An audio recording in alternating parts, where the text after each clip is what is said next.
Un jeu des 7 familles, pas tout à fait comme les autres. Dans celui-ci, nous ne demandons pas à obtenir la grand-mère, le petit-fils ou encore le père, mais plutôt...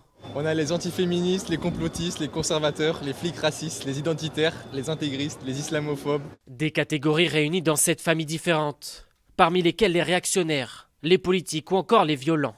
Ces 2 amis ne sont pas choqués par ces cartes, bien au contraire.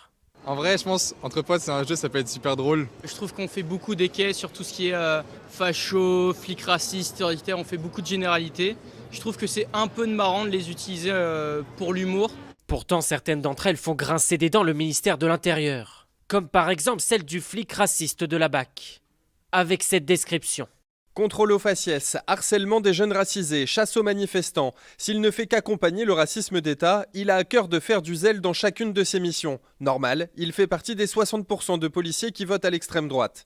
Laurent Nunez a décidé de porter plainte, comme l'a demandé ce syndicat de police. Ce qui se cache derrière ce jeu, c'est de la haine anti-flic, de la haine assumée.